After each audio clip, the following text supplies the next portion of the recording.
Eri na nga ho, ano. Eri ho'y matagal na eh. Sa sobrang sipag ko ngayon lang nakapag-edit. Eri po nanguha kami ng santol din sa may kapitbahay ng mang tatay ko. Si tatay nalusog ko na dahil nga po sobrang dami, nagkakalaglag lang. Kuhanin daw hunain. Kaya naman pinuntahan namin. Kasama, hindi kayo. Baka bumaba.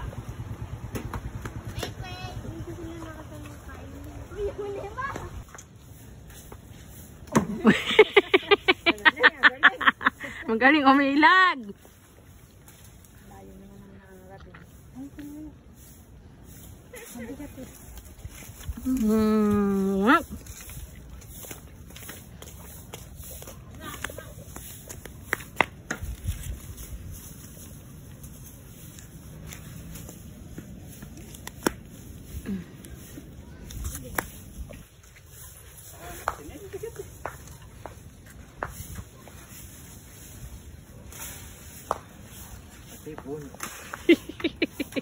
Pagkataas nga ho na manguha, naiwan na kami din sa may kanto at kami ay may bibilin. Nagpaiwan na kami din at dadaanan na lang kami.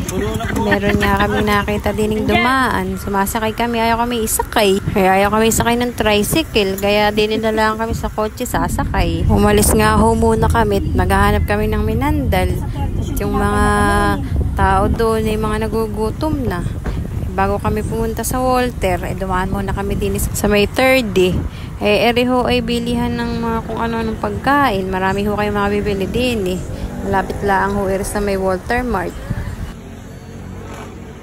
Pagkatapos nga ho na din dumiretso na kami sa Walter.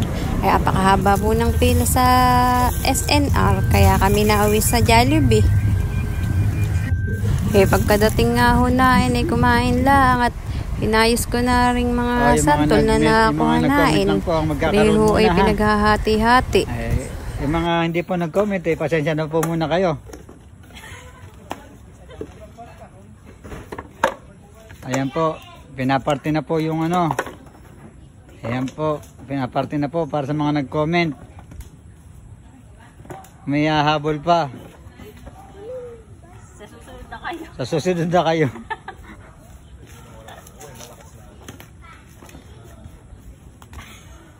Ayan po, di po makaugaga. Ayan po.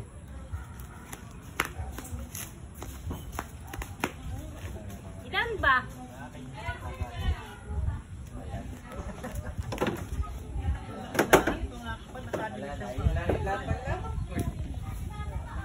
Ay kami rin ho'y umuwi na pagkatapos na kumain ng hapunan. Ay nabutan na nga ho kami din ng ulan. Sila ho ay mauuna na at kami iintayin pa na din si JP at sasabay na lang kami sa truck.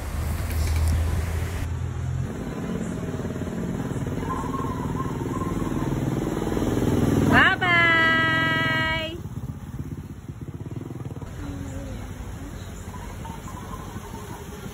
Bye! Rin sandali lang naman kami nag-intay at maya-maya lang dumating na si Papa. Hanggang dito na lamang ho at maraming salamat sa inyong panonood. God bless you all.